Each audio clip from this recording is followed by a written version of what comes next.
Los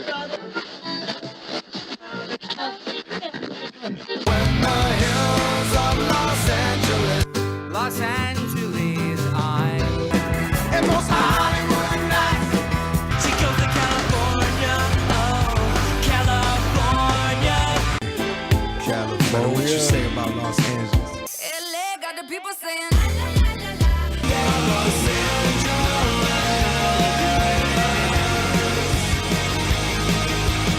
You're listening to Corner of the Galaxy on cornerofthegalaxy.com.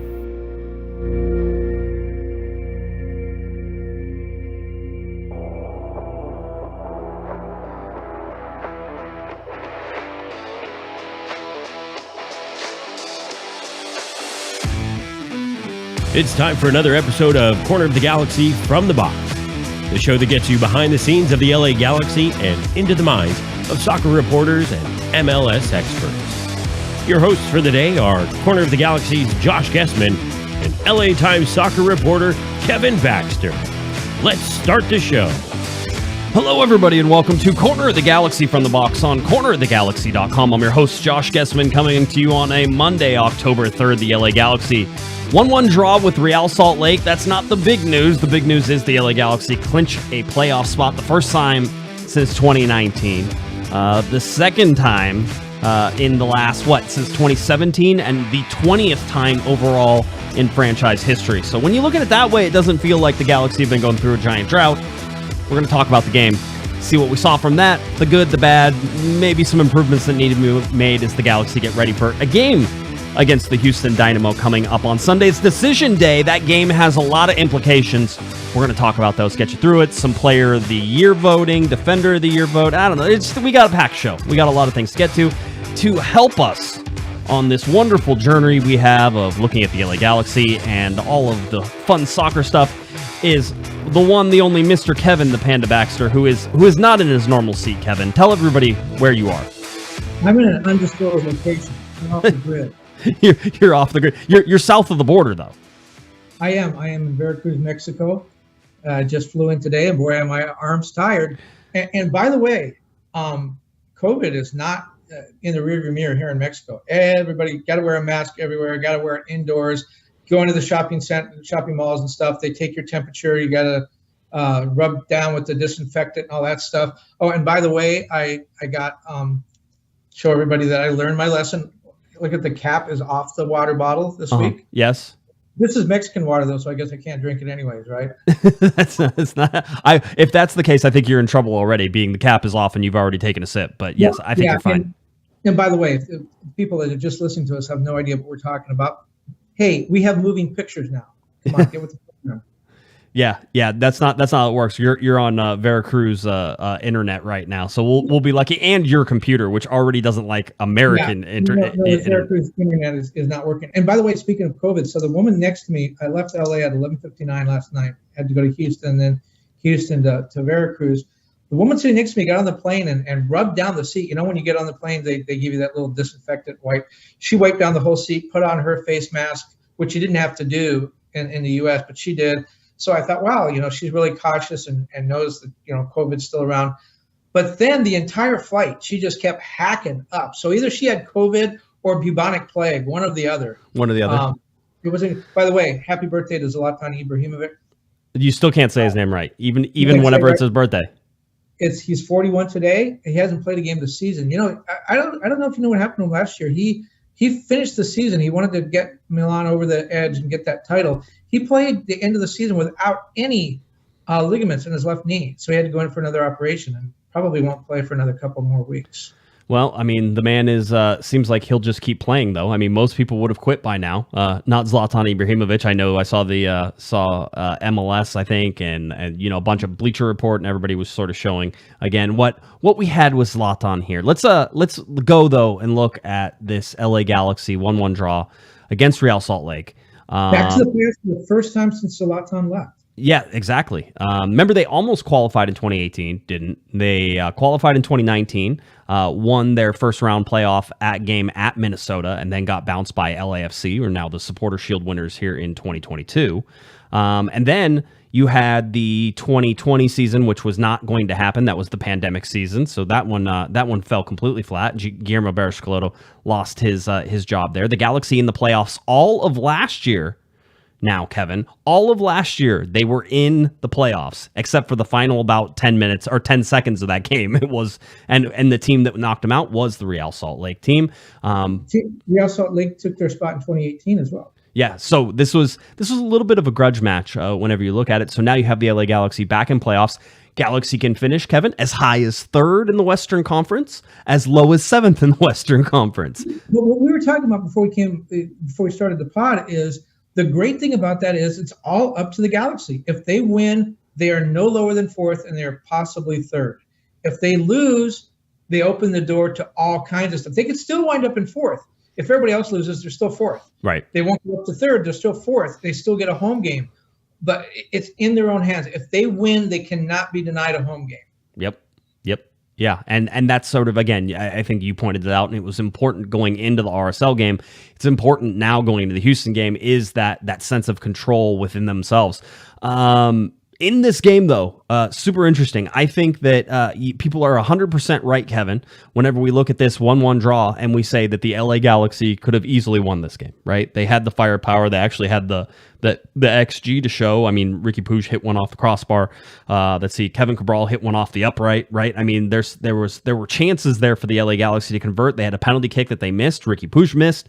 The Galaxy now have been given the most penalties in all of Major League Soccer with 14, and they've missed more penalties than any other team in Major League Soccer with 5. So they've missed 5 of their 14.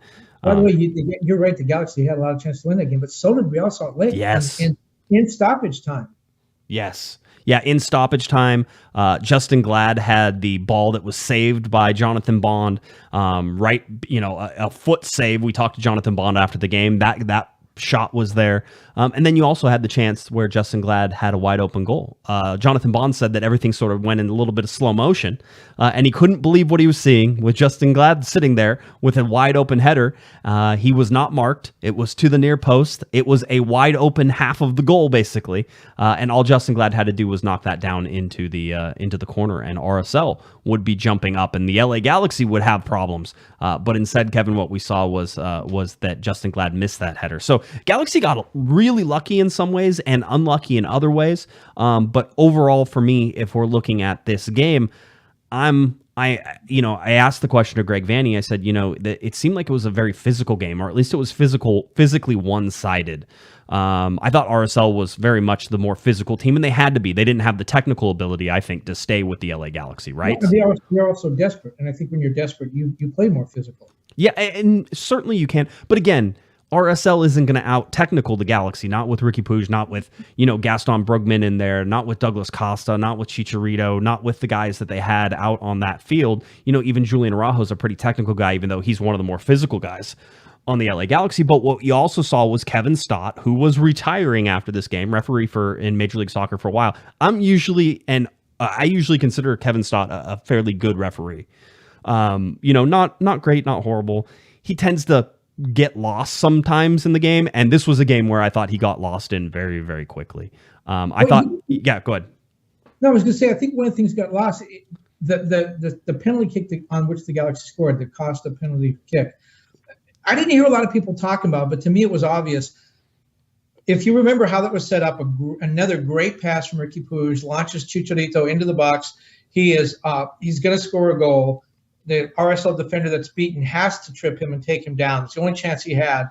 And at first, Stott does not call the penalty. It seemed pretty obvious. He did not call it. He was going to let play go on. Chicharito wisely, I don't think he was hurt that bad, but Chicharito, I think, summed up the situation, stayed on the ground a long time, long enough for the... Oh, did we lose you? We've been doing so good. Yeah, I think we lost you. It's okay. You're going to call back. And then we will make sure that oh wait, hold on, perhaps we got you back. But you said he stayed on the ground long enough. Yeah, long enough for the referee to decide I better check with VAR. He's not doing anything else. The referee's just standing there, and I guess he got a call and said, you better come look at this. I don't know if there were some reports that the VAR wasn't even working, and he just went over and talked to the VAR officials. But in any case, if Chicharito pops up and says, let's keep playing, that never happens. I thought that was a really smart veteran move on Chicharito's part. Sure. I don't think that was the case. I would disagree with that whole thing. I think Chicharito is going to stay down because he has to really sell that. If you remember, the Galaxy got 2 penalty kicks. They should have been awarded 3. The first one was Riqui Puig. That was the one that Riqui was in the first half, and that he took himself and had it blocked by McMath, and that was it wasn't a great take. It was a really good foul, though. It was absolutely a penalty kick. It was clear as day, definitely a penalty kick. That was fine. Then there's the one that's in stoppage time of the first half. Chicharito gets a ball. He's on the interior side of Justin Glad, who really has like a huge effect on this entire game whenever you think about it. He's on the interior side or far post side sort of Justin Glad. He takes one touch on the ball and spins to go around it. Now, there is an unbelievable amount of contact. In fact, if you looked at all 3 of the fouls, 2 of which resulted in penalty kicks, only one of them has the only one that has this amount of contact is the one that happens in that second half stoppage time. Now, Chicharito, as Chicharito will do, will absolutely embellish a call, right? But the thing referees, especially in the United States, tend to completely ignore, and Kevin Stott is super guilty of this, is that just because you embellish contact, Kevin, doesn't mean it wasn't a foul. And the bottom line is that until referees start calling fouls for players that stay on their feet, it is up to the player to create that foul, right? So once you feel the contact, once you know you're fouled, you better do something to let the referee know that you are fouled, because if you don't, they're not going to call it. So referees tend to think that this is, it's bad actors, it's bad eggs, it's the guys. And you certainly saw that in that call, because not only was it a cold stone penalty, right? But instead of calling a foul, instead of pointing to a penalty kick, Kevin Stott gives Chicharito a yellow card for embellishment of the contact. Now, again, yes, he absolutely did. It does not matter in this case. They got it wrong. And I heard the talking heads over at Major League Soccer trying to say, oh, well, he caused the contact. They also said Justin Glad was in the wrong spot. He wasn't in a good defensive position. He stuck his leg out that caused the contact, but it's still, because Chicharito rolled on the ground too hard, it's not a foul. It's such ridiculous doublespeak, and Chicha gets buried with this stuff a lot because he is such a... He's an actor out there, right? He's absolutely that. And if he wasn't that, he wouldn't get half the calls that he's supposed to get in those boxes. They missed that call. And you can say that Chicharito embellished. I'll agree with you. They missed that call 100%. And they will continue to miss that call because a lot of people don't like the way that Chicharito acts whenever he gets fouled. Well, speaking of penalty kicks, so now who's your penalty kick taker? It's not Chicharito ever again. Puig, I'm not sure he has played himself through that. I mean, I think right. He'd be someone I would consider. I think if he's on the field, it's day on every single time. But I think Costa really would be a guy. He has a hard shot. And a goalkeeper is going to have to guess absolutely right immediately to have any chance to stop Costa. His shot is just so hard. I think maybe he's the guy that starts taking them. Clinch, Sasha would be another guy. He's not on the field that often. Yep. Vasquez would be a guy. He's not on the field, right? For me, it's Douglas Costa. I mean, I say that. Dayon, maybe. Dayon's on the field. There's all these. You can go ahead and you can say that I think the Galaxy have plenty of good penalty kick takers. None of them are on the field. Yeah, we were joking before Jonathan Bond came in to talk to us. We're like, hey, somebody asked Jonathan Bond if he's ever taken any penalty kicks, if he's gonna come forward and do that. By the way, $5 super chat from Tim. Tim says, hi, Josh and Kevin. Thank you for all you do. Did you know they were going to start the game going the other direction? Thanks for all you guys do. Tim, that's a coin flip, and I imagine that RSL won the coin flip, and whenever they did, they made the LA Galaxy switch. And if I was any team playing the LA Galaxy and I won the coin toss at Dignity Health Sports Park, I would make them switch because it always seems to be a weird game whenever it happens. So that's just mine. By the way, what the in our chat room? I know people are thinking like I'm not speaking correctly.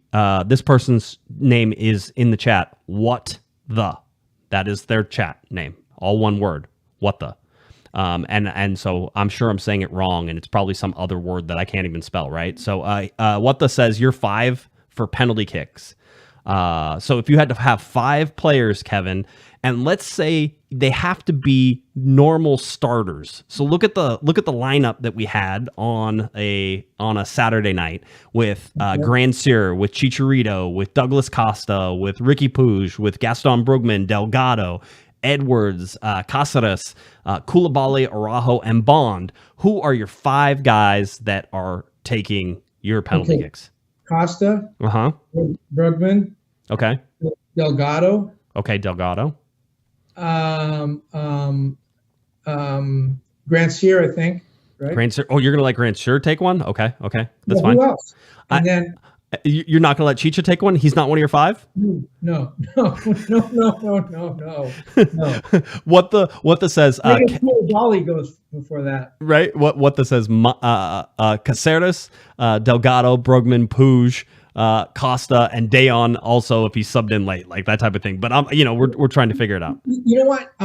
Greg did talk about this. We asked Greg. Look, Scott French asked him, "Look, are you guys going to be practicing penalty kicks?" Or maybe it was Damian asked. Someone asked Greg, "Look, you're going to the playoffs now. It could be decided on penalty kicks. Are you guys going to start practicing those? And do you have your 5 takers?" And he sort of suggested that they kind of work on it occasionally, and it wasn't that big a deal. He also said he had an idea of who the 5 were, but he wouldn't tell us. No. He did say that he's cognizant of who he wants to take a kick. And so if the Galaxy wind up going to extra time and it's getting to the end, watch the substitutions. Yeah. I think he puts Dayon on the field. I think Kleshin could come in. Yeah, on the field. Yeah. I think you will see some substitutions. I saw a game once, and I can't remember where it was, but it was obviously in a knockout tournament where in the closing seconds, like 119 minutes and something seconds, right, the team switched out goalkeepers because they had a really good goalkeeper on penalty kicks, and they wanted them on the field. I like it. Paul gave us a $2 super chat, says, would you let Kevin Cabral take a PK over Chicharito? Who would you let take a PK? Who gets the first call? Is it Chicharito or is it Kevin Cabral? That's an easy answer. I was actually thinking about Cabral. I think that would be fun just to see. Could he actually put the ball into the parking lot? Would he miss that badly? Oh, poor Kevin. Poor Kevin. How come? I want to ask a question. All right. And this is just, listen, I am very much on the opinion that having seen what we've seen over the 3 designated players, knowing that Chicharito's contract has been renewed from his performance metrics, we'll talk about that here in a second. But knowing that he's been renewed, knowing that Douglas Costa still has another year on his contract, knowing that Kevin Cabral has, 3 more years on his contract, whenever you look at it, is which one of the designated players do you trust to bring back with Chicharito next year? Costa. I think Costa's starting to grow on everybody. I think he's starting. I think the team is coming to him, or he's starting to feel good with this mix. I mean, we know that Riqui Puig and Gaston Brugman have changed the team a lot. Right. And Chicharito scored 7 goals with those 2 on the field together, 7 of his 17, and those guys didn't play together until late August. So Chicharito's really feeling them, but Costa's game is different, and I don't know what it is. It's got to be the way that these guys interact with one another. But Costa seems, he still had that bonehead red card, but Costa just seems to be playing a lot better. And Cabral seems to be regressing. So if I had to bring one of the 2 back, I'd bring Costa back. Regressing would mean that there would be a point higher at some point than where he has been. So you think he's gone backwards, or has he just not gotten better? Remember Greg was always playing him, and Greg was giving all these reasons about why and all the high work rate, and he plays defense. He's not even going there anymore. It's just like, well, he knows. Listen, again, everybody thinks that Greg's stupid, right? He's not stupid. He sees everything that everybody else sees and probably more, right? And with Kevin Cabral, I want to know how come the chances don't start until Kevin Cabral comes on the field, though? Because Grandsir was in that game and might as well been MIA the entire game. Didn't create much, didn't see something. Grandsir is playing only because he's not Kevin Cabral. That means you and I have a chance too, by the way. Just pointing that out.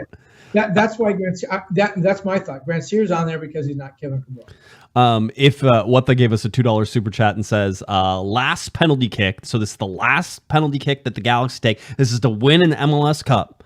Okay.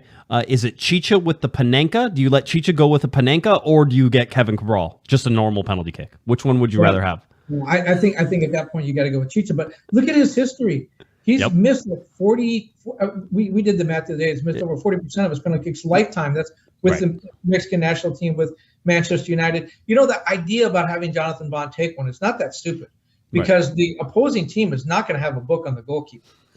I mean, they know the tendencies of everybody on the field. Can we just all agree that if the Galaxy get into a penalty kick shootout at the end, right, that the scores remain tied, and now you have to settle it through the extra periods? You've gone through that. Now it is time in the MLS playoffs. You have to have a winner, so it's going to go to PKs. So if it goes to penalties, can we just admit that the Galaxy lose that game? Because there's zero chance. Come on. There's zero chance the LA Galaxy advance on a penalty kick shootout in any of these MLS playoff games. So they better hope to whatever God they pray to that they score first in these games and can run away from some of these teams, because if it goes down to tied and it goes to penalty kicks, they're losing. They might as well be England. The last playoff game they played under Bruce Arena went to penalty kicks in Colorado, and that was a team with Robbie Keane, Landon Donovan, Steven Gerrard, and Giovanni Dos Santos, and they lost. They lost to Colorado. I'm this idea with Bond is really starting to grow on me. Another thing, I mean, we know that keepers today, because they play the ball in the back, they can handle the ball. They have a strong leg. They can kick. But another thing is they know as a goalkeeper what the opposing goalkeeper is going through. They know the mental part of it. There's just a lot of things, I think. I'm not saying Jonathan Bond takes penalty kicks from now on. I'm saying it wouldn't be so stupid to make him one of the 5. Yeah, I get it. I'm there. By the way, What the says gave us a $5 super chat and says a Cabral penalty kick Panenka wouldn't have enough power to reach the goal. I don't know. But why? How come all the chances get created as soon as Kevin Cabral comes onto the field? Why is that? Because again, I will point out Grandsir did nothing the entire game. And listen, RSL played the game very smartly. Pablo Mastroeni pumped the middle of that field. All right. Now, we talked to Greg about this, and I said, it seemed physical. It seemed like a game where you guys maybe wanted to use the wings a little bit more, but you it looked like forcing through the middle, and he agreed with that. The Galaxy absolutely were forcing the ball through the middle. Poor Riqui Puig was sent hospital ball after hospital ball where he was jumping around. How many times that kid got fouled after he would pass the ball away and still got the ball away all the time? He did very well in those situations. He just continues to impress. Like, as you said, the pass that he got to Chicharito that led to the penalty kick and Douglas Costa converting there in the second half was an outstanding pass. And so there were things there. The problem with this, and the problem that we see with the LA Galaxy, is if you pump the middle, like RSL did, if you throw a whole bunch of bodies in there in order to disrupt the Galaxy, in order to make it harder for Gaston Brugman to operate, in order for harder for Mark Delgado to operate, when you do that, right, the Galaxy need to be able to rely on wings on the outside. Now, Costa, yes, he plays on the outside, but he's going to cut inside, and so they need more from Julian Araujo out on the right-hand side. Sometimes they get it, sometimes they don't. Julian Araujo, very hit and miss for me this year. Didn't have a great game against RSL, but I also thought RSL, again, played a pretty good game against them. Grandsir on the other side, all he needs to be able to do is use some straight-line speed in order to get behind and create runs, and apparently he doesn't have it. So he's not the option. If you're looking at anything next year, Kevin, it is to find a serviceable winger. That is it. Somebody who can be dangerous on the ball, somebody who can cut inside when they need to, somebody who can deliver across, who can stretch the field vertically, right, and be somewhat dangerous. Give me a winger that scores 6 or 7 goals on this LA Galaxy team next year, and you have a much, much better LA Galaxy team. So that's why I'm looking at the designated players. For me, Kevin Cabral can't come back next year. And so the LA Galaxy have to figure out a way to loan him out or buy him out, right? And if you only get one buyout, maybe you spend $5 million on Kevin Cabral and you buy him out and you end up, loaning him out to whichever club or selling them to whichever club in France, or maybe you try to shop him upright. Maybe there's somebody who's going to bite and they've seen all of the film and they can fix all that ails Kevin Cabral. But for me, while he is the only one between him and Grandsir who can stretch the field more vertically, run into open spots, and cause problems with speed, he can't finish, he can't cross, he can't do any of the things he did. And because of that, that's a problem. The Galaxy have a problem with designated players. Somebody in the chat, and I don't remember who just said it, they said, wow, can't believe we made the playoffs only having 1.5 designated players. And I don't know that that's not true because it feels that way. Well, and you mentioned watching film. Everybody's watching. Houston's watching the film of the RSL strategy game plan against the Galaxy. I think you're going to see a lot of that until the Galaxy can prove that they can move the ball out wide. That was always Bruce Arena his team played so wide, and you couldn't stack the midfield against them. Yeah, I got a great team for Kevin Cabral. He would be really good on a 400-meter relay team. If you want to he would. He have to use his feet and could go running really fast. Maybe I think Hammarby needs a right winger. That's what I think. I think Hammarby definitely needs a Kevin Cabral signing. Paul gave us a $2 super chat. Is Kevin Cabral the worst Galaxy signing of all time? Probably not.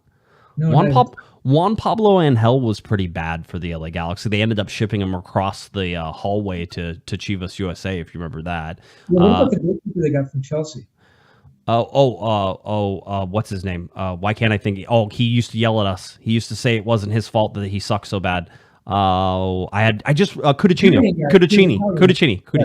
Carlo Cudicini. Yeah, he was horrible. The problem is for $1.65 million plus transfer fee, Kevin Cabral is a more expensive. He certainly is up there for it, But yeah, I would say that there might be some. Jorgen Skjelvik for me was like one of the worst signings, right? And that type of thing. You look at people. Oh, Michael Ciani was a pretty. I mean, listen, there's a long list of bad LA Galaxy signings, right? They weren't designated players. I think that's probably the point. Yeah, I think they were looking at designated players. Designated players, he might be. And the defender from Costa Rica. Pipo Gonzalez. Yes. Again, not a designated player. Yeah, somebody says Steven Gerrard was trash as a Galaxy player. Yeah, but he still scored like 3 or 4 or 5 goals or whatever he did. So, that's better than Cabral. So, anyway, yeah, I mean, listen, the bottom line is you're not going to be able to fix the problem with Kevin Cabral here down the line. It's not going to happen. As a matter of fact, I feel better seeing Kevin Cabral come into games that like the Galaxy need a spark in and that type of thing to try to get something out of it than I do whenever I think the Victor Vasquez, Sasha Kljestan late subs have been hampering the Galaxy and certainly trying to slow the play down and gain possession. Here's the thing. Greg talked about it. He said it was his fault, and he said this in the press conference. He said it's his fault. He goes, I don't know that I put the best subs out there, and I caused us some problems. That was what Vanny said after the game. My whole thing is that whenever they're bringing in guys like Victor Vasquez, whenever they're bringing in guys like Sasha Kljestan, the idea there is to slow the game down and hold possession and be smarter with the ball, right? So what do we see when Victor Vasquez gets out on the field and to try and slow the game down and be smarter with the ball, but like to try to play everything quickly? To try to move the ball and make wild passes and try to get like these really difficult passes into difficult spots. He's making poor decisions whenever he goes out there. It's like he's forcing it. The Galaxy were super, super guilty of forcing every pass on Saturday night. Saying all that, they had probably the better chances on most of the night. If you look at the XG, at least, that certainly sort of proves that out, although 0.7 of that is going to be obviously a penalty kick. Or the 2 penalty kicks, so 1.4 in that. But having said that, they are all guilty of that. But for me, if you're going to have somebody like Victor Vasquez come in, which I agree with in trying to slow things down, Kevin, then they need to actually play and slow things down and gain and retain possession. And what you're seeing from Victor, especially in this last game, is not that. And it's almost like Greg gives him something to do, and he goes out there and almost does the opposite because you're not bringing in Victor Vasquez to run your counterattack. You're not bringing in Sasha Kljestan to run a counterattack. There's more build-up play and smart play with the ball whenever you have those guys in. So for me, I question that. And what are you going to do with that in the playoffs? Because we've seen the LA Galaxy limp into the end of these games, not accelerate through them. So for me, it's a little bit of a question mark. I think 100% that at one point there, Vanny decided to sit on that lead and go 1-1 and call it a day. Well, we've been talking about designated players. I wanted to talk a little bit about Chicharito coming back now. And you can go play with your trains for a while because this is going to take some time. Yes. Everyone saw the clip, I guess, of Chicharito at the press conference when Gio Garcia asked him whether or not he was planning to come back or whether this would be his last regular season home game. And actually, I had tweeted out about an hour before that press conference began that Chicharito was coming back, that he had some performance incentives in his option, that they were triggered, that he would be coming back. Nobody knew that ahead of time. I asked Chris Klein about it, and Chris Klein told me that it was 11 goals and 60% of the minutes that Chicharito had to play in order to trigger that clause, and that he was coming back. So when Gio asked him, Chicharito's response was, yes, I'm coming back. I remember my performance clauses. You guys should know that. And he's right. We should know that. But you know what? We don't know that. And you know why not? because MLS doesn't tell us any of that stuff. Even when a player signs, they say, Gaston Bergman was signed using allocation money. That means he's getting over $612,500. It could be $612,501, or it could be $1,612,500. We don't know. MLS just does not tell us that. Why is that important? Okay, well, imagine in the case of Chicharito, he needed 11 goals and he needed 60% of the playing minutes to get $6 million for next season, right? He triggered those clauses about a month ago, so it never really came into play. But imagine if he's taking the Panenka, imagine if he's taking those penalty kicks because he wants to get those 11 goals. Imagine if he's playing minutes when he really shouldn't be on the field. I don't think that's been the case. I think most of the time Chicharito is okay on the field. He's been out there and he's been needed. But imagine if he was playing to trigger that 60% of the minutes, and we didn't know that. That's why I think fans should know that. And soccer is the only, and MLS is the only league in the U.S. that does this kind of stuff. There are websites that you can go to for every major professional sport, and they'll tell you everything about a contract. And baseball is by far the best. As soon as a guy signs a contract, it's posted online where everyone can see it. And this is the kind of stuff I'm looking at. Yu Darvish of the San Diego Padres, his entry on this contract list. It says he signed for 6 years at $126 million. It breaks it down. In 2022, he gets $19 million. In 2023, he gets $18 million. He can opt out of the contract after 2019, which he hasn't done. The club is by contract has to furnish him with a Japanese interpreter. He has no trade protection. He may block deals to all clubs in 2018 and 2019, and may block trade to 12 clubs in 2022 and 2023. It lays all that kind of stuff out. There's no guesswork. You know exactly where the player stands. MLS doesn't do that. And we don't know where the Galaxy are on salary cap. We can guess. And then the Players Association does post salaries. They post them at 2 points in the year. They post them in June, and then the one will be coming out in the fall. That's the only thing we get. That's posted from the Players Association, and the league and the teams will. If you say, hey, it says here that Carlos Vela is getting $5 million, they'll say, we can't confirm or deny that. We're just not going to address it. But when you print it, they come to you. I remember Ziggy Schmidt all the time. You guys are wrong on those salary figures. Okay, well, what are they then? I can't tell you. Well, then we're going to go with what we have, because that's what we have. If you want to tell us, another thing about Chicharito too, just to close the thought on that, he also said in that press conference, he said, I'm really looking forward to this game. My family's going to be there. We're going to win a playoff berth. We're going to do that in front of my family. And as he started to walk away, I said, so your parents are coming in for the game. They live in Guadalajara. And he looked at me and said, they've been here for a while. You should know that too. Well, wait a minute. You guys are always saying, leave my family out of this. Write about my soccer. Write about everything I do on the field. Don't talk about my girlfriend. Don't talk about my wife. Don't talk about my family. And now he's mad because we don't know his family's here. Hey, you can't have it both ways.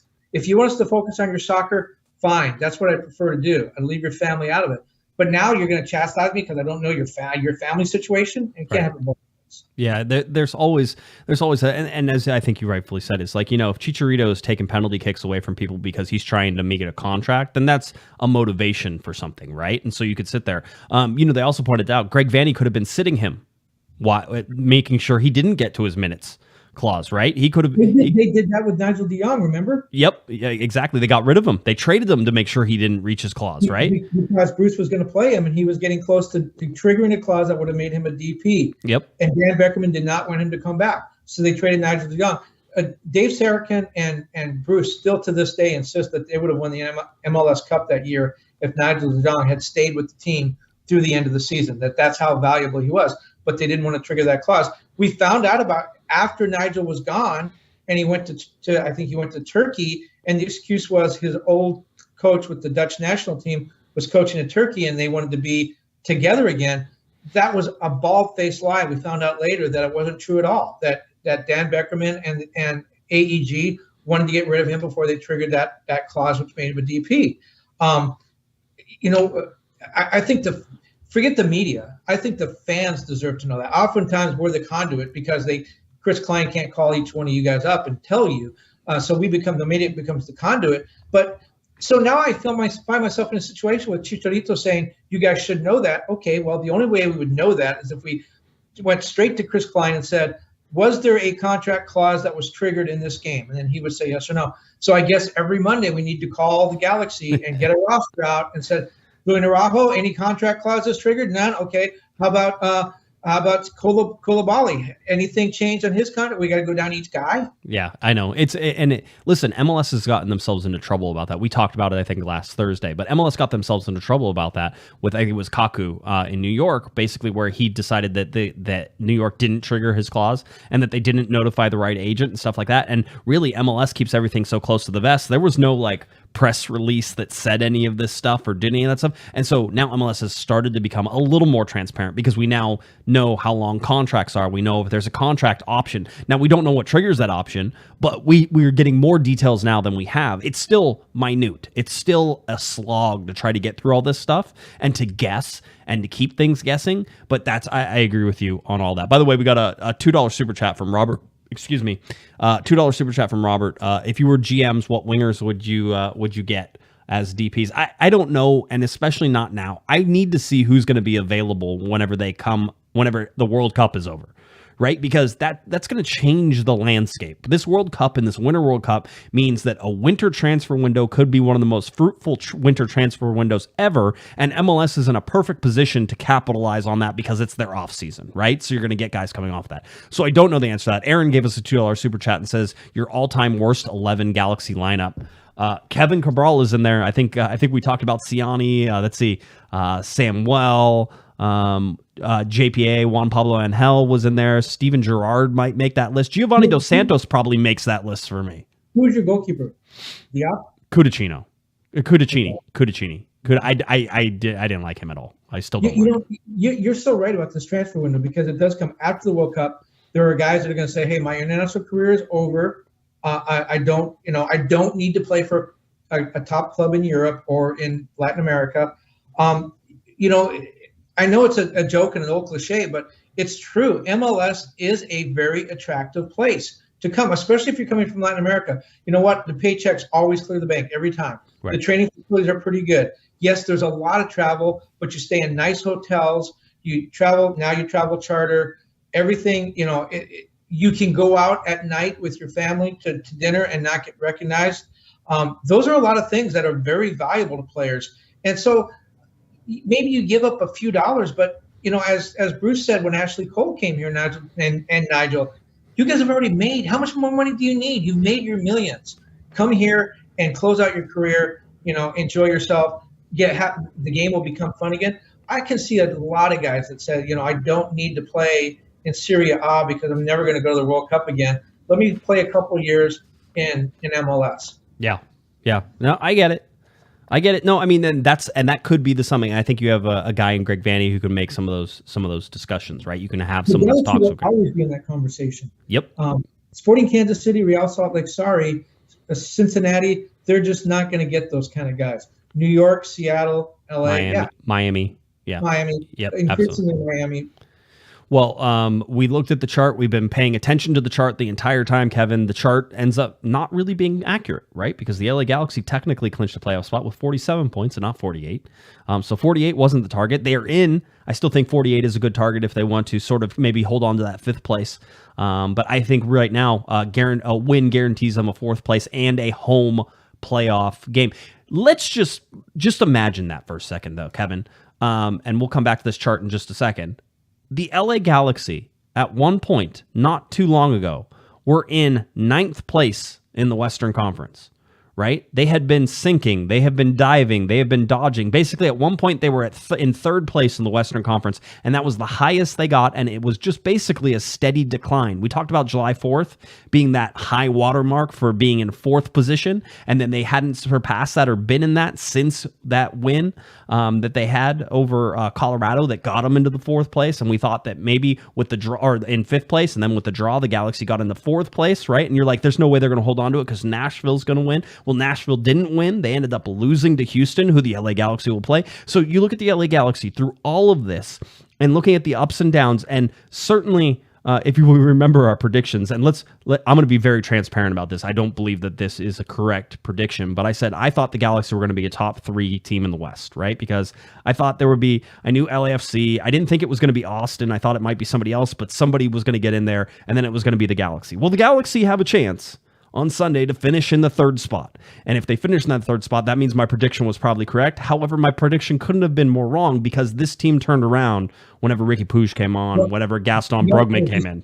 Do you know how they did this? But Greg's been saying all along, the season starts with the last 10 games. And his point is that you want to finish the season hot. When you look at the history of teams that have done well in MLS Cup playoffs, it's very rarely Supporters Shield winners. You and I were talking about that.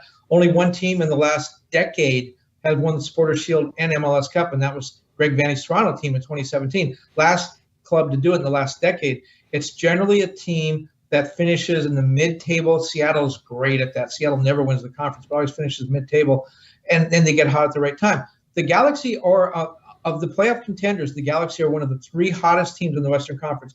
The Galaxy in their last 9 games, the final game will be the 10th of Greg's 10-game finishing streak. Right. The Galaxy 3-1-5 for 14 points. Nashville has 14 points. Portland has 14 points. But they both lost 3 times. So the Galaxy got a point in 8 of those 9 games. Nobody else got a point in 8 of those 9 games. And every time you get a point, you're moving up. We lost you again. We were doing so good again. This is what we do. Go ahead. You said every time, Kevin. I think what you said is you are back. Okay. Every time you get a point, you move up, or at least you don't lose ground. So you were sort of in that mode. Yeah, but look at the teams that that were up at the top and we thought were going to contend until the end. Minnesota in the last 9 games they've gotten 10 points. They lost 5 times. RSL 2, 3, and 4. They got 9 points. Yep. Seattle lost 6 of their last 9, 7 points. This is a team that won CONCACAF Champions League. All those teams were there, and I thought Seattle was going to really clean up. They had a very favorable schedule. They lost 6 of their last 9 games. Eliminated. RSL and Minnesota, they all dropped. Yeah. I think it's important to point out Seattle is eliminated. They will not be in the postseason for the first time in their franchise history.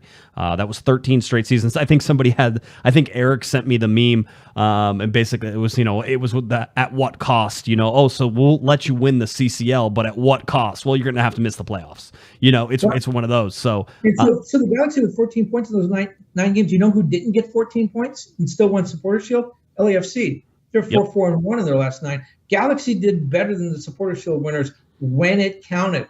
They needed to win. Which is weird to say because for the most part under Greg Vanny, that hasn't been the case. The Galaxy haven't been able to reach. And listen, I'll say that even Saturday night was a bit of a letdown, right? Getting a draw, not a win. Now, Greg talked about the team being frustrated. Jonathan Bond talked about the team being frustrated, said they wanted to get a win. By the way, the last time the LA Galaxy won on a fan appreciation night or the last home game was 2017, where the year they won a wooden spoon, right? So when was the last time they played a home playoff game? 2016. Correct. So there's some real chances here. That's why the Houston game matters. Now Houston's going to be playing with nothing to lose. They've already been eliminated. Then they beat Real Salt Lake and they beat Nashville in the last 2 games. By the way, here's a question for you. Everyone's asking you what your worst 11 and all that. Okay, so when this streak started, remember that started with the Seattle game. Actually, it started the week before with Vancouver, but that was in the neighborhood. There was a plane flying around Dignity Health Sports Park with a banner that said Klein out, Jovan out.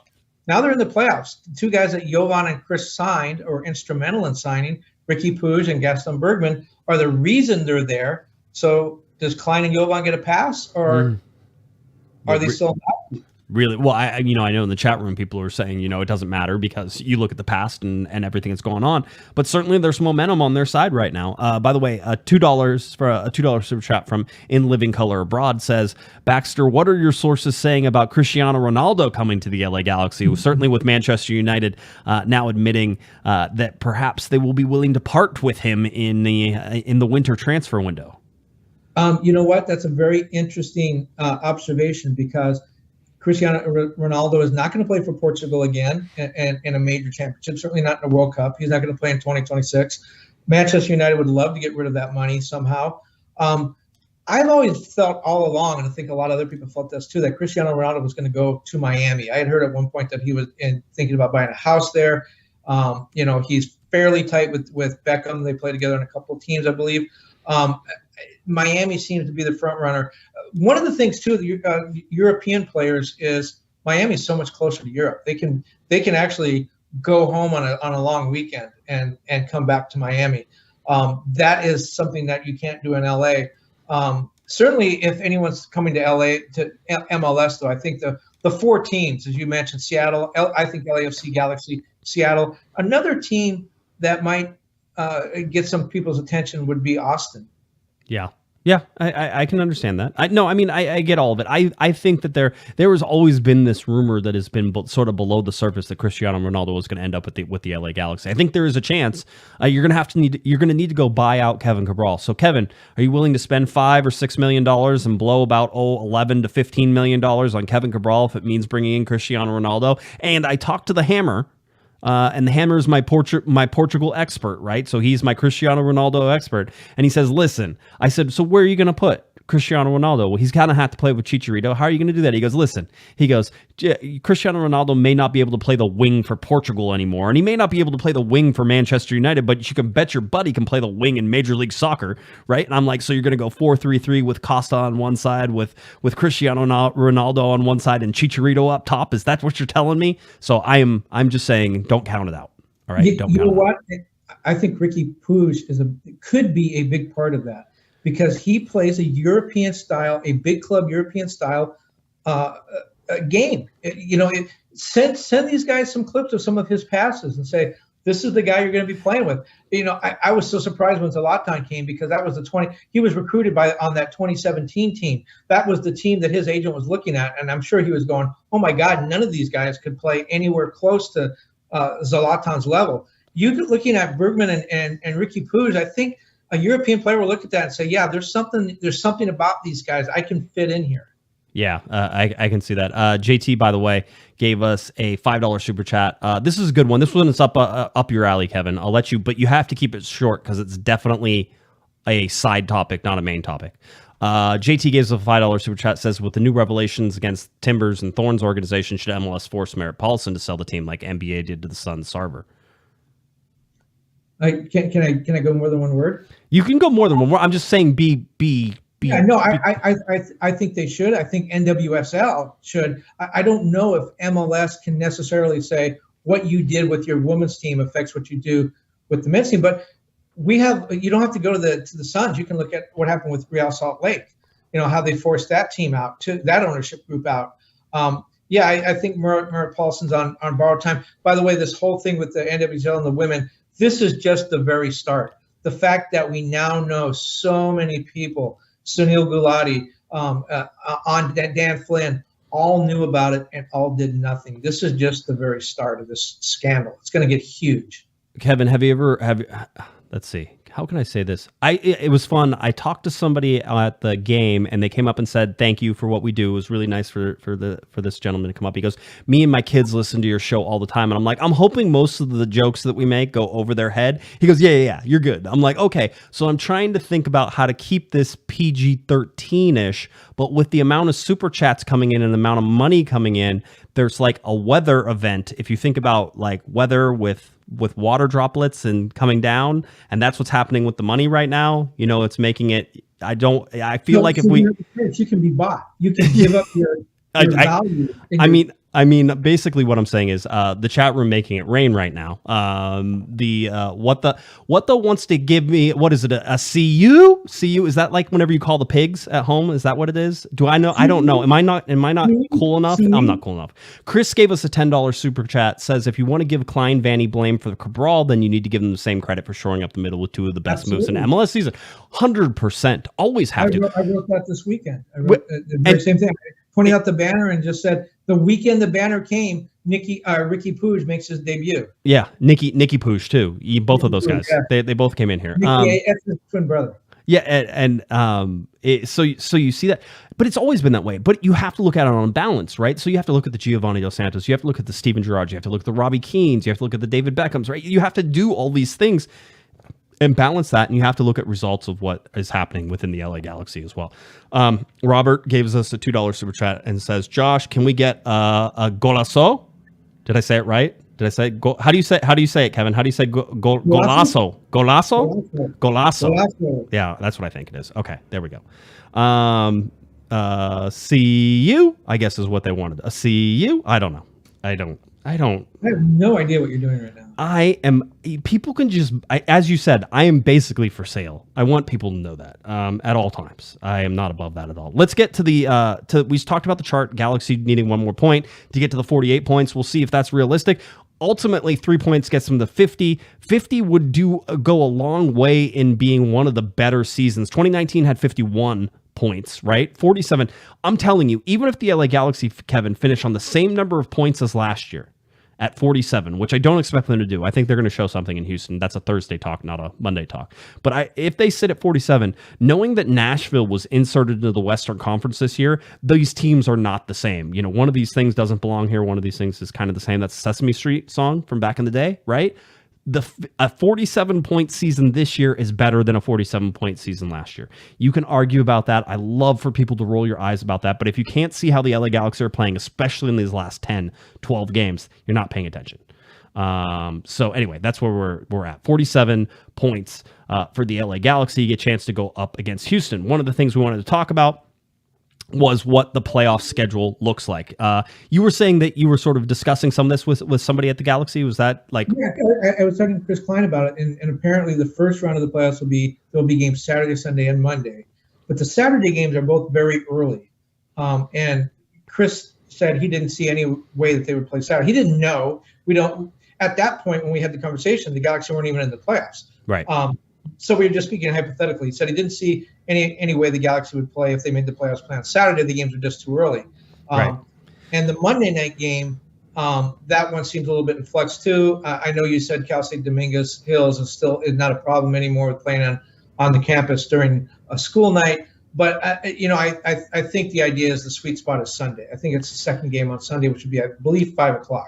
Yes, correct, at 5 p.m. Here's how it goes, is Saturday, October 15th. These are all in Pacific time. Saturday, October 15th, there's a 9 a.m. game and a 12 p.m. game. Okay, you were right. Those are both Pacific time. Those will both be early. There's no way the Galaxy are playing 9 a.m. There's unlikely they're going to play at 12 p.m., although I've seen that before. All right, so 12 p.m.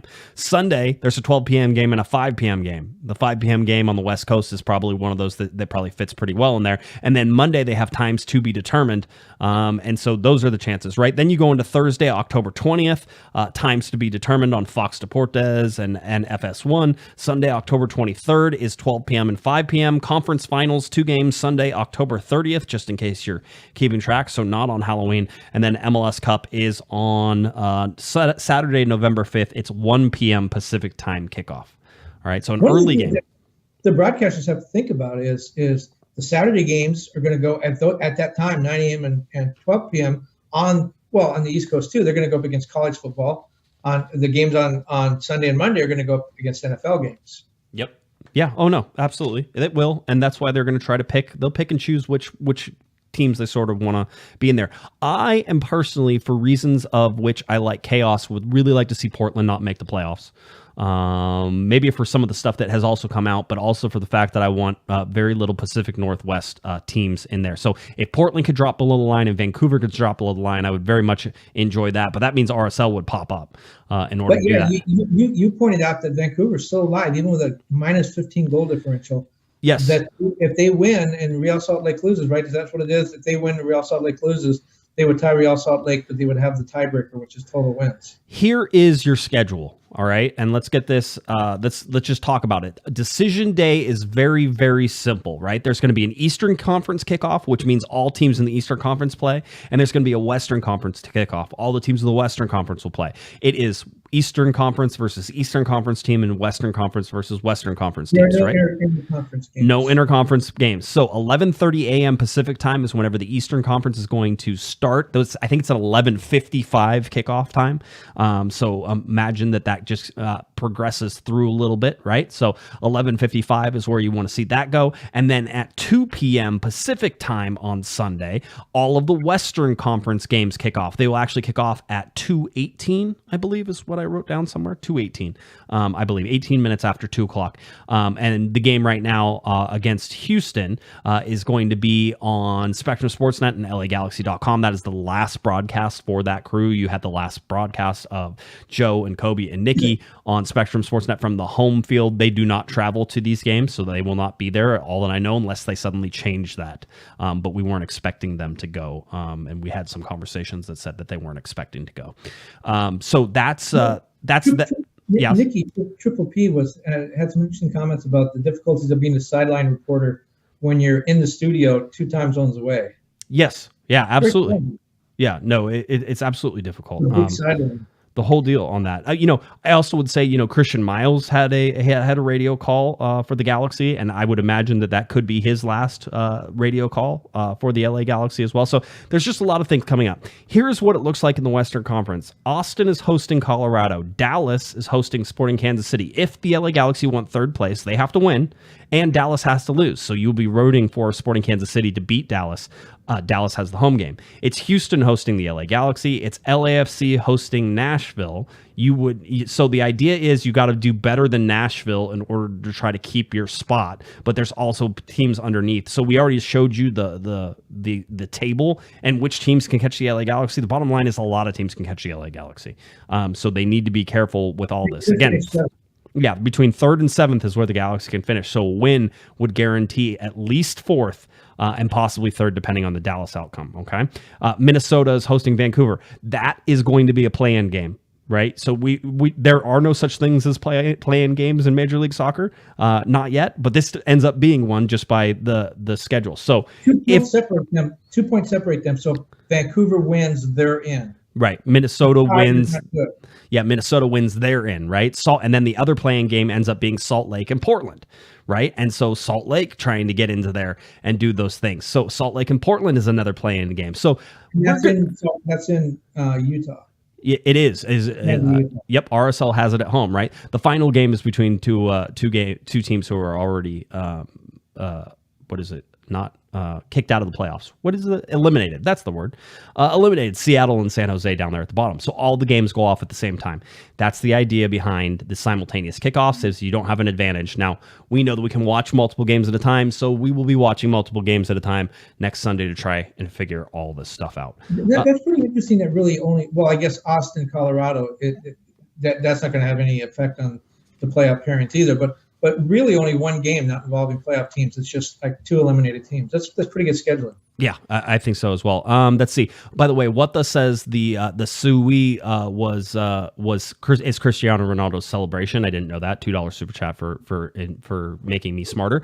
A $2 super chat from Misanthrope. We appreciate that. And they're saying everybody's just having me pronounce things now. I feel like this is like some do it. You do it. They don't have me. Yeah, because they know you're going to say it wrong. Yeah, Most of this is like Duolingo stuff now. It's like, donde está la biblioteca? I feel like that's where we're going with this. Cáceres wants me to pronounce Cáceres. I thought I was doing a good job with Cáceres. Maybe I wasn't. Who knows? I give up. And then Tim with the $2 super chat says, who do you want to play first in the playoffs? I think I would prefer the LA Galaxy have a home game, because then I will be able to go to it, because otherwise. Although, Kevin, as I think we were pointed out, and I don't know if you were in that conversation or not, but the LA Galaxy, if they do end up on an away game, they have this charter airplane. If they want reporters to go cover them at these places, they should put us on the charter airplanes that way that we can go, because otherwise I can't afford to go there. It's not going to happen. They use all the super chat money. They wouldn't tell you the contract situation. Now you're boarding the plane with them. Yes. By the way, the Galaxy are not like Philadelphia or LAFC. Some of these teams that have tremendous home road splits. Where they're so much better at home than they are on the road. Galaxy are not in that position. That doesn't mean home field advantage is not important to them. It's just that there is not this huge split. So when you talk about who would you rather have them play first? Yes. Oh, you disappeared. Okay, good. I will pick up on your road and home thing and who you want to play first. You're right. The LA Galaxy had 19 points on the road this year. They had 19 points last year on the road. The Galaxy had 28 points at home. That's one less than the 29 points that they had at home last year. Did we get you back? I've always been here. I didn't know I was gone. No, you were gone for a little bit. So like you were saying that whenever you're trying to figure out who you want to play first, maybe it doesn't matter whether or not they go on the road at home. Yeah, and I was just saying that a good matchup for them would be finishing 7th, which they don't want to do. But then they would get Austin. They've already beat Austin twice, right? Austin doesn't want to play I told this story on Thursday. Something has changed within Major League Soccer. Nobody wants to play the LA Galaxy all of a sudden. Well, they're different. It's a totally different team. It is. It's absolutely a totally different team. I know. That's why my hold they're a third best team in the Western Conference makes no sense. I got that way wrong. Even if they end up finishing third, I'm not right. I really want to see Riqui Puig against that LAFC midfield. I think that LAFC's midfield is so good, and I think Riqui Puig would really. It would be a great matchup. I think that'd be a fun game. Paul gives us a $2 super chat, says, how do you feel about playing LAFC at Bank of California? Listen, I think that if you're the LA Galaxy, you are absolutely ready and willing to go into Bank of California Stadium and play LAFC, whether it is the second game that you play or whether it's the third game, whether it's the Western Conference Finals. We were discussing this in a group chat that we had, and it was one of those, and with some fans, and they were saying, they're like, well, if you don't play LAFC in that second game, if you get past the first round of the playoffs, you go into the second game, and then you're not playing, that means you could get them in the Western Conference Finals. Tell me you wouldn't want a Western Conference Finals between LA Galaxy and LAFC at Bank of California Stadium. If you're an LA Galaxy fan, quite honestly, you should be begging for that matchup. Absolutely begging for that matchup, because that's where the immortality lies, right? That's where the big hit to everything. That's where you can send shockwaves across the world when you can announce it. Because if you go, Kevin, as the LA Galaxy, who haven't made the playoffs since 2019 and only twice since 2017, if you go in there with the middle of the season that you had and you sort of limp into the playoffs, although you are one of the stronger teams as you hit it, you peaked at the right time, and you go in there having beaten LAFC at home already, beaten them in the U.S. Open Cup, having lost the game at Bank of California Stadium, then you go and knock them out of the playoffs. That's where shockwaves and ripples happen. Well, so the LAFC has made the playoffs 3 of the last 4 seasons. Galaxy have made the playoffs once in the last 5 seasons. Guess how many playoff games each team has won? Yep. In that time, they've each won 1. Yep, that's it.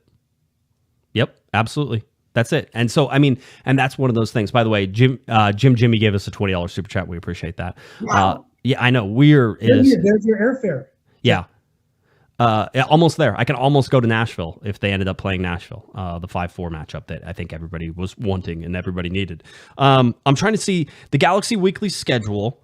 I want to get to that. Basically, they're training Monday, Tuesday, Wednesday, Thursday, Friday, whatever it is, all the way until Friday. Friday they will train in the morning and then travel to Houston, game on Sunday. All right. So I imagine on Saturday they'll actually train in Houston. And I'm trying to think if I have that. Yeah, I do have it. Okay, good. Training today. The team is off on Wednesday. We have media availability on Thursday. Friday training in the AM. Travel to Houston in the PM. LA Galaxy training in Houston AM on Saturday, and then the game at 2 p.m. on Sunday, October 9th. So that is your schedule. Now, final bit of business before we get out of here, Kevin. Today, the LA Galaxy sent out media voting for the 2022 End of Year Awards. This is something that we have voted on. Now, I voted on it for all years except for the one where they handed it to Giovanni Dos Santos. And so, having said that, I voted, if this is my 14th season, I voted 13 times, I believe, for all of these. Do you use the Dominion voting system? Because you know that's run by the Venezuelans. No, I think we're okay. This is a ranked voting system. I'm a big fan of ranked voting systems. So they asked media members to give their top 3 players for Player of the Year, and then the top 3 players for Defender of the Year. All right. If you'll remember, last year, Chicharito was your Player of the Year. Julian Araujo was your Defender of the Year. I actually thought Julian Araujo was Player of the Year last year, but hey, that's just me. And then Javier Hernandez ended up being the Golden Boot winner.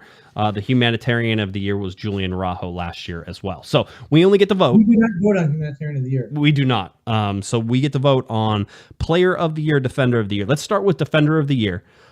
You and I did not talk about our votes before we made the vote. I already voted. You already voted too, right? Yeah. Okay, so we both already voted. They're already cast. I've been looking at people. I asked for people's suggestions. I already voted before I did this, but I asked for people's suggestions on Twitter. The answers vary wildly. In fact, I don't remember a year where they've been this wild. Like, people are throwing out all sorts of crazy stuff out there. I'm like, hey, do whatever.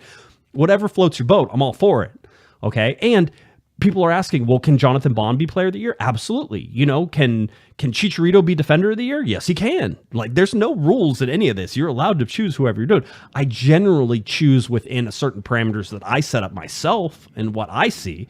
But there are no rules to this. I think we voted like a midfielder defender of the year before, right? Those types of things. So you can I do voted that. for Kevin Cabral because he spent more time on the field without contributing to a goal than anybody. That's a defender's job, right? That is a defender's job. Yeah, no, you didn't. So let's do defender of the year. Who was your first, second, and third? I went Sega, Joey Araujo, and Jonathan Bond. And without Kevin and I having talked about this, we both voted for the same people in the same thing. A lot of people are saying Jonathan Bond deserves to be player of the year or defender of the year. And I said, he's been inconsistent for me. He's had chances. He's done well with some of those chances. He's done poorly with some of those chances. For the most part, I don't blame him for the majority of the goals that were scored on him. But at the same time, I think he could do better. Julian Araujo was very up and down this year. Having said that, 9 assists, that goes along with some very good defending in spots. I can put him in second. I think he deserves to be there. And I wouldn't be surprised if people decided that he was the best defender this year. Certainly can. For me, Sega Coulibaly you're not going to get like the high in the highs and the low in the lows. For me, Sega has been a steady contributor throughout the entire year. And that's why I gave him defender of the year. So, okay. Let's do our player of the year, Kevin. Player of the year. What were your top three there? I went Chicharito, Riqui Puig. He changed the season. He deserves to be in there. And then Dejan Joveljic.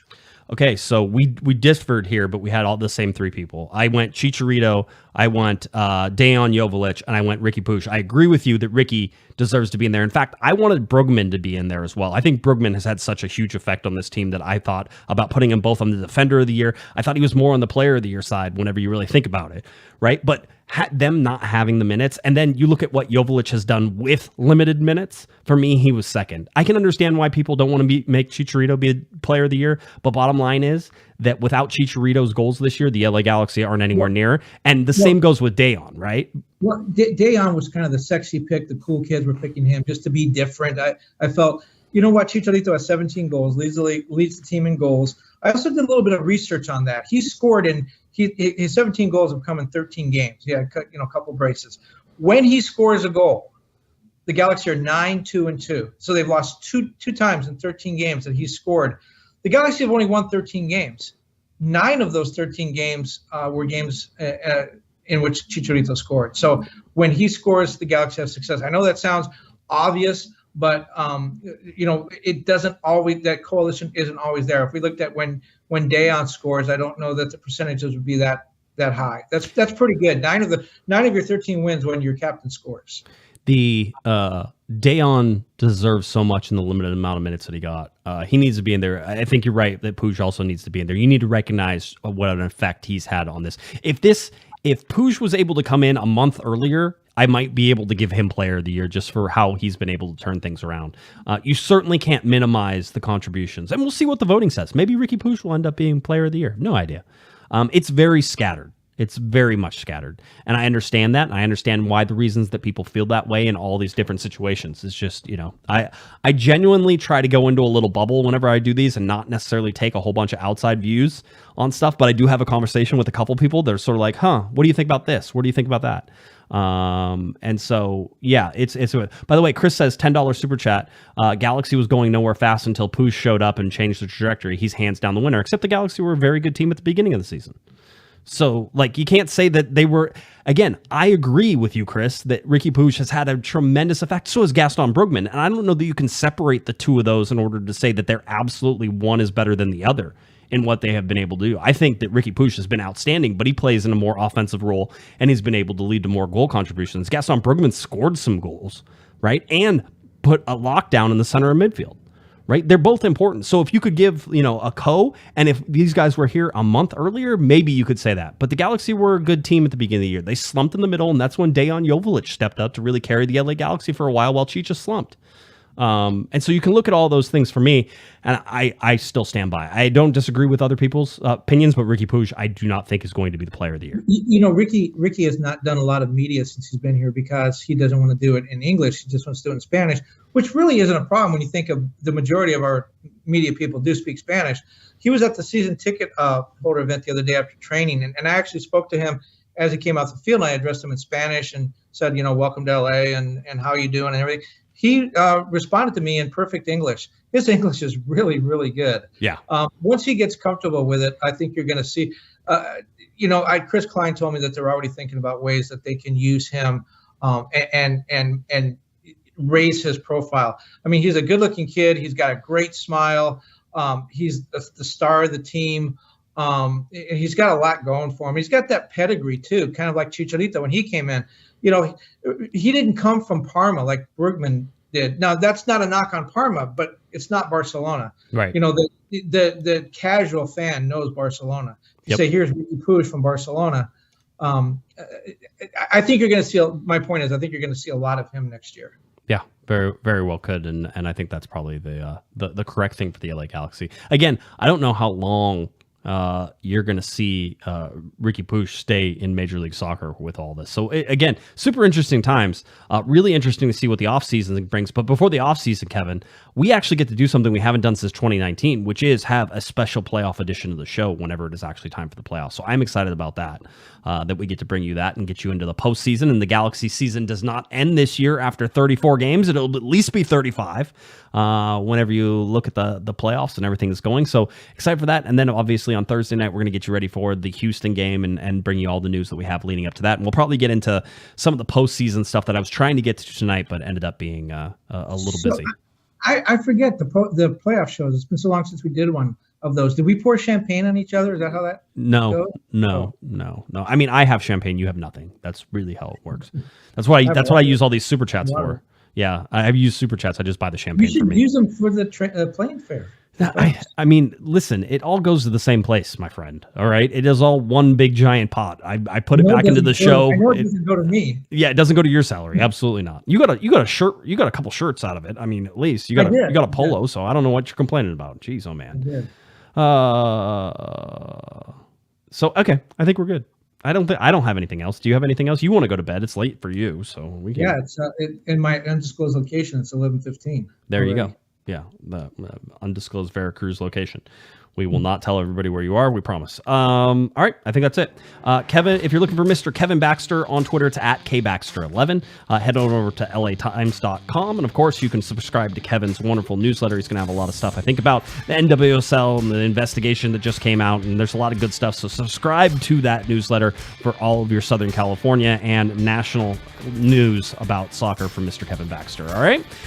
If you're looking for me on Twitter, it's at JGuesman, JGUESMAN, and of course at Galaxy Podcast. Head on over to cornerofthegalaxy.com where you can find the videos, the podcasts, all that fun stuff is right there for you. All right, that about does it for Mr. Kevin, the Panda Baxter.